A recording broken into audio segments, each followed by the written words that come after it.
اس کی توفیق سے آج ہم نے سورہ آل عمران سے آیت نمبر 155 کی تلاوت کی ہے۔ دعا ہے اللہ رب العالمین ہمیں اس آیت مبارکہ کا معنی مفہوم سمجھنے کی توفیق عطا فرمائے۔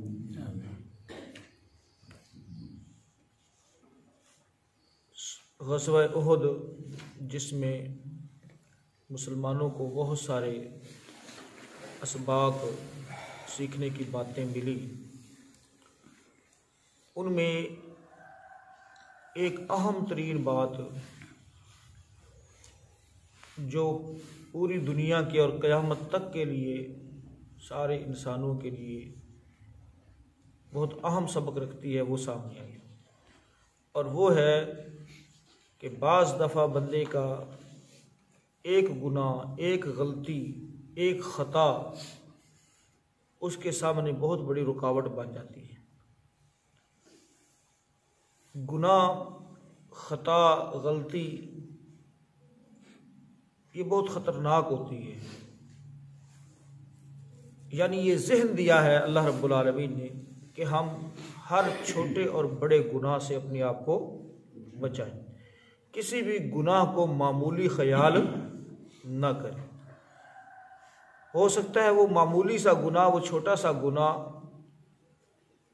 بعض دفعہ کسی بہت بڑی نیکی سے بندے کو محروم کر دے۔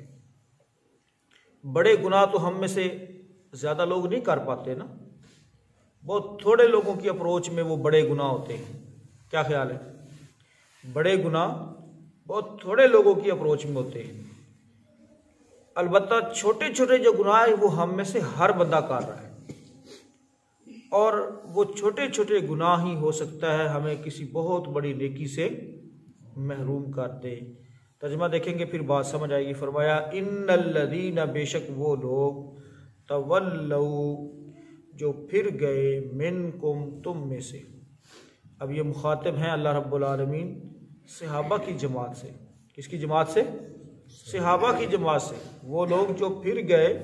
دوستو کیا آپ کو 100% نو کاپی رائٹ فری ویڈیو کی ضرورت ہے تو آپ ہماری اس ویڈیو کو استعمال کی طرف سے لے سکتے ہیں۔ مثلاً آپ نعت، نظم اور بیان وغیرہ پردے پر شوٹ کرتے ہیں تو آپ اس ویڈیو کو استعمال کر سکتے ہیں۔ آپ اس کو ڈاؤن لوڈ کر لیجئے اور اپلیکیشن سے جا کر ہماری آواز کو ختم کر دیجئے، اور جو آپ نے ویڈیو شوٹ کیا ہے وہ یہاں لا کر سیٹ کر دیجئے۔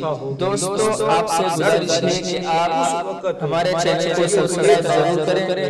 ویڈیو کو بنانے میں بہت محنت لگتی ہے، آپ سبسکرائب کریں، بیل آئیکن کو بھی ضرور دبا دیں جس سے آپ کو اس طرح کی اسلامک ویڈیوز بر وقت مل جایا کرے گی۔ آپ سے گزارش ہے کہ آپ اس کو زیادہ سے زیادہ شیئر کریں، اور ویڈیو بنانے کے بعد اور اس میں ویڈیو ڈسکرپشن یا کمیونٹی ٹیب میں ضرور پوسٹ کریں۔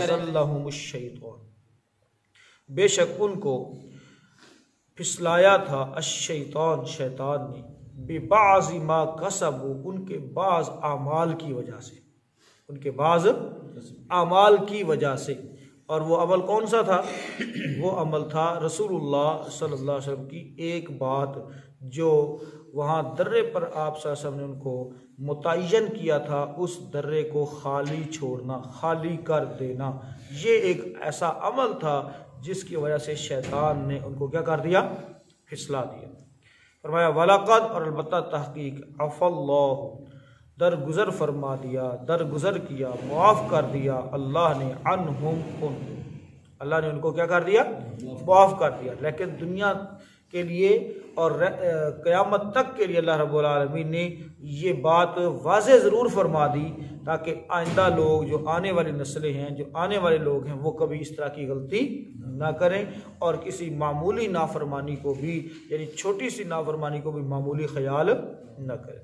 ان اللہ، بے شک اللہ تعالیٰ، غفور، بے حد بخشنے والا ہے، حلیم، اور نہایت بردبار ہے، نہایت بردبار ہے۔ سبق تو اللہ تعالیٰ نے دیا لیکن معاف بھی کر دیا، ٹھیک ہے، تاکہ ان کو احساس ہو جائے اور آئندہ کے لیے کوئی ایسی غلطی سرزد نہ ہو۔ ترجمہ دوبارہ سے دیکھیں۔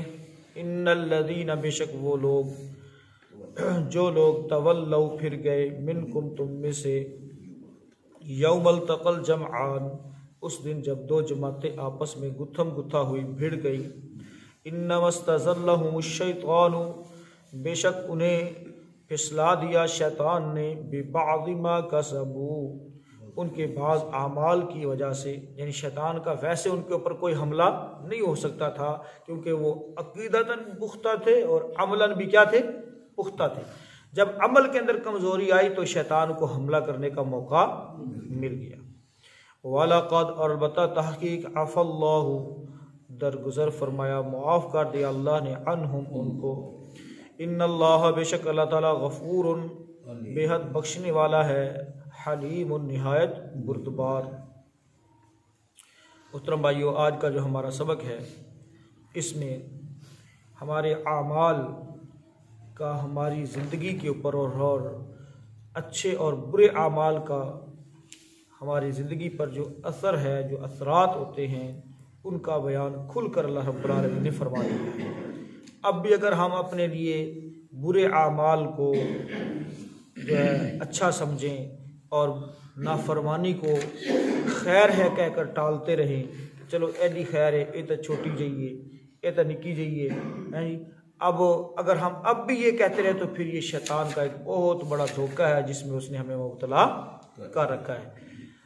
اللہ رب العالمین نے واضح کر دیا کہ احد کے دن جو مسلمان، ان کے ایمان کے اندر کوئی شک نہیں، ان کے اخلاص کے اندر کوئی شک نہیں، لیکن اس حملے کے اندر وہ بھی پیچھے ہٹ گئے تو ان کے پیچھے ہٹ جانے کا سبب ایک تو ان کا اپنا عمل تھا جس عمل میں انہوں نے اللہ اور اس کے رسول کی ایک نافرمانی کر دی تھی، غلطی ہو گئی، مسٹیک ہو گئی، انسان ہے۔ اور دوسرے نمبر پر جو سبب ہے وہ کیا تھا؟ شیطان نے ان کو پھسلایا، نہ وہ بزدل ہوئے، نہ انہوں نے اسلام کے اندر کوئی شک کیا۔ دیکھیں یہ بھی اللہ تعالیٰ پروٹیکٹ کرتا ہے نا، دفاع کر رہا ہے۔ اور جو اصل سبب تھی، کوئی یہ نہ کہے کل کو اٹھ کر یا کوئی پیٹ سے سوچنے والا کہ صحابہ نے رسول اللہ صلی اللہ علیہ وسلم کو چھوڑ دیا۔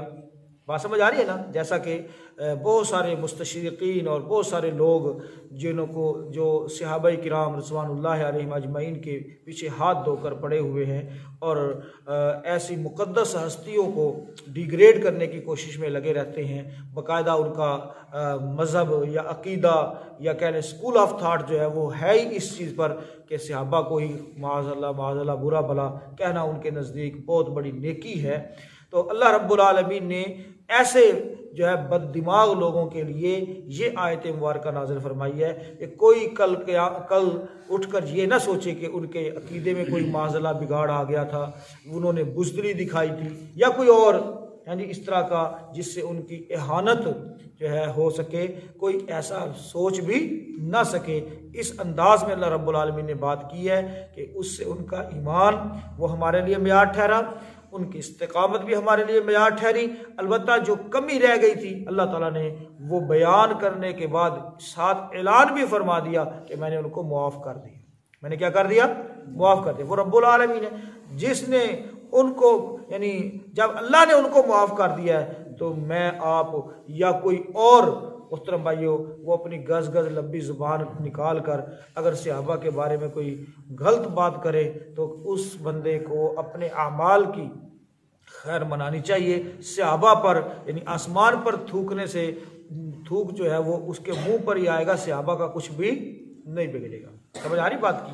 تو اس لحاظ سے محترم بھائیو اللہ رب العالمین نے اس آیت مبارکہ میں یہ بات سمجھا دی ہے کہ جب میں نے ان کو معاف کر دیا ہے، جب رب العالمین نے ان کو معاف کر دیا ہے تو کوئی اور ان کے اوپر کیوں الفاظ کسے، کیوں جملے جو ہے وہ ایسے بیان کرے کہ معاذ اللہ صحابہ نے یہ کر دیا، صحابہ نے وہ کر دیا۔ صحابہ تو ایمان کا معیار ہے، صحابہ تو ایمان کا معیار ہیں۔ تو اللہ رب العالمین نے یہاں پر جو باتیں واضح کی ہیں میرے اور آپ کے سمجھنے کی، وہ ہم انشاءاللہ دیکھنے کی کوشش کرتے ہیں۔ تو محترم بھائیو اس میں پہلے نمبر پر جو چیز ہے وہ ہے شامت نفس، شامت نفس، اور دوسری چیز ہے سیئات اعمال، سیئات اعمال، جس کی وجہ سے شیطان کو بہکانے کا موقع ملتا ہے۔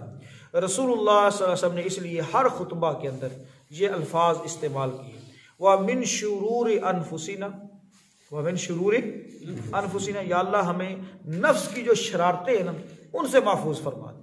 وَمِن سَيِّئَاتِ أَعْمَالِنَا، اور ہمارے اعمال کی جو برائی ہے، ہمارے اعمال کی جو کوتاہی ہے، ہمارے عمل کے اندر جو کمی رہ جاتی ہے، اس کی وجہ سے ہمارا کوئی نیک عمل پیچھے نہ رہ جائے، ہمارا نیک عمل رد نہ کر دیا جائے، یا ہم سے کوئی نیکی کی توفیق نہ چھین لی جائے. یا اللہ ہم اس بات سے بھی تیری پناہ مانگتے ہیں.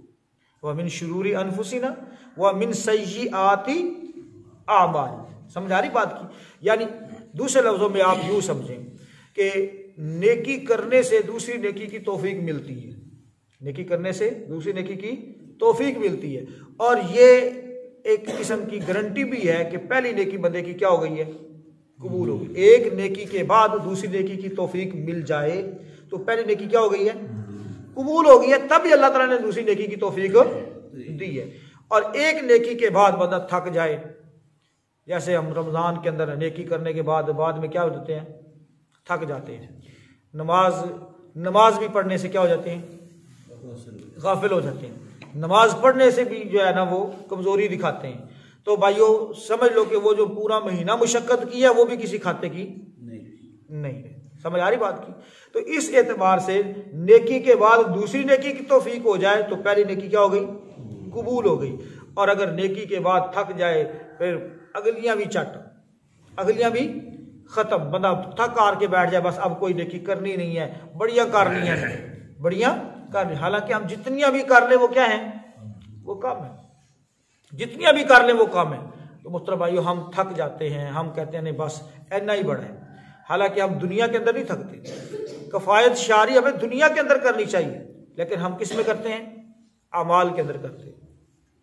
تو پہلی جو چیز اس کے اندر وہ ہے شامت نفس کی شرارتیں، اور دوسرے نمبر پر ہے سیئاتی اعمال. ان دونوں سے ہمیشہ پناہ مانگتے رہنا چاہیے. تو محترم بھائیو شیطان کو گمراہ کرنے کا موقع ان دو راستوں سے ملتا ہے. عمل کے اندر کمزوری آ جائے یا بندہ نفس کی پیروی کرنا شروع کر دے تو شیطان کو بھرپور طریقے سے موقع مل جاتا ہے. اور یہ بھی یاد رکھیں شیطان کے ساتھ ساتھ نفس بھی برائی پر ابھارنے والی ایک بڑی قوت ہے، بڑی قوت نفس بھی ہے. وما ابرئ نفسی ان النفس لامارۃ بالسوء. میں اپنے نفس کو بری و ذمہ نہیں کہتا، کیونکہ نفس امارہ جو ہے وہ بندے کو برائی پر ابھارتا ہے. کس پر ابھارتا ہے؟ برائی پر ابھارتا ہے. اور آپ دیکھ رہے شیطان قید ہوتا ہے رمضان کے اندر. کیا خیال ہے رمضان کی راتیں رنگین نہیں ہوتی؟ رمضان میں گناہ نہیں ہوتے؟ ہو رہے ہوتی ہے. شیطان تو قید ہوتا ہے. اب یہ کیا ہوتا ہے؟ یہ انسان کا نفس ہے جو اس کو برائی پر لگائے رکھتا ہے. تو اس سے پناہ مانگنا بڑا ضروری ہے. اور ایک دعا ہے پیاری سی، اللہ کے رسول صلی اللہ علیہ وسلم ہمیشہ صبح و شام اس کو پڑھتے تھے، اپنے ورد کے اندر شامل فرمایا تھا. یا حی یا قیوم برحمتک استغیث اصلح لی شأنی کلہ ولا تکلنی الی نفسی طرفۃ عین. یا حی یا قیوم، یہ اللہ کے دو صفاتی نام ہیں، اور اللہ رب العالمین کے بہت سے نام ہیں. وَلِلَّهِ الْأَسْمَاءُ الْحُسْنَى فَادْعُوهُ بِهَا. اللہ کے بڑے اچھے اچھے نام ہیں، اللہ کو ان کے ناموں سے پکارا کرو، وہ اچھے اچھے ناموں کا واسطہ دیا کرو. ہم تو واسطہ دیتے ہیں نا، غیر شرعی واسطے، غیر شرعی وسیلے دیتے ہیں، حالانکہ اللہ رب العالمین کو اس کے پاکیزہ ناموں کا، پاکیزہ صفات کا واسطہ دیتے ہیں. تو یا حی یا قیوم برحمتک استغیث، یعنی برحمتک استغیث، یا اللہ تیری رحمت کے ساتھ ہم استغاثہ کرتے ہیں، یا اللہ ہم تجھ سے مدد چاہ رہے ہیں. ولا تقلنی، اور مت سپرد کر ہمیں، الی نفسی، ہمارے نفس کے، طرفۃ عین، پلک جھپکنے کے برابر. پلک جھپکنے کے اندر کتنی دیر لگتی ہے؟ ہاں جی. اور یہ پلکیں ہماری جو ہے نا، یہ ہمارے جو وائپر لگے ہوئے اللہ تعالیٰ کی طرف سے، ایک ریکارڈ کے مطابق، ایک تحقیق کے مطابق دن کے اندر 42,000 مرتبہ جھپکتی ہیں. کتنی مرتبہ؟ 42,000 مرتبہ یہ کیا ہے؟ یہ حرکت کرتی ہیں. محترم بھائیو پلک اب 42,000، اب منٹوں اور سیکنڈوں کے اندر اس کو تبدیل کر کے دیکھیں کہ ایک منٹ میں کتنی دفعہ جھپکتی ہیں، ایک سیکنڈ میں کتنی دفعہ جھپکتی ہیں. تو یہ اتنا زبردست سسٹم، اتنی دیر بھی، یعنی سیکنڈ میں بھی، سیکنڈ کے حساب سے بھی اگر بندہ نفس کے حوالے ہو جائے تو یہ اس کا بہت بڑا کیا ہوگا؟ نقصان ہوگا. سمجھ آ رہی بات کی؟ تو بھائیو ہمیں سمجھنا چاہیے کہ نفس کی شرارتیں کیا ہیں. اور علامہ ابن قیم علیہ الرحمہ فرمایا کرتے تھے کہ جو اعمال ہیں نا بندے کے وہ لشکر ہیں. اعمال کیا ہیں؟ وہ لشکر ہیں. اگر اعمال اچھے ہوں گے تو دشمن پر فتح ہوگی، اور دشمن کون ہے ہمارا؟ شیطان. اگر اعمال ہمارے اچھے ہوں گے، اعمال چونکہ لشکر ہیں، لشکر کی حیثیت رکھتے ہیں، تو اعمال ہمارے اچھے ہوں گے تو دشمن پر فتح ہوگی. اور اگر اعمال ہمارے برے ہوں گے تو لشکر کیا ہوگا؟ دشمن کے مقابلے میں کمزور ہوگا، تو دشمن ہمارے اوپر فتح پا جائے گا. تو اعمال کو جس قدر ہم مضبوط کر لیں گے اسی قدر ہمارا فائدہ ہے. اللہ رب العالمین نے صحابہ کو معاف کر دیا، میری اور آپ کی کوئی گارنٹی اس وقت تک نہیں ہے. تو بھائیو اس ہوپ پر، اس امید پر کہ اچھا معافی مانگ لیں گے، اچھا کر لیں گے، اچھا ابھی یہ کر لیتے ہیں، بڑی زندگی پڑی ہے، بعد میں نیک ہو جائیں گے، تو بھائیو پتہ نہیں زندگی نے مہلت دینی ہے یا نہیں دینی. اس حساب سے اپنی آج سے اصلاح کریں، توبہ کریں، استغفار کریں، اپنے اعمال کو اچھا کریں، نفس کی شرارتوں سے بچیں، شیطان کے شر سے اللہ رب العالمین ہم سب کو محفوظ فرمائے، ہمیں نیک اعمال کی توفیق عطا فرمائے. دیکھ لیجئے اس آیت مبارکہ کو جو بات سمجھ آئے تو کچھ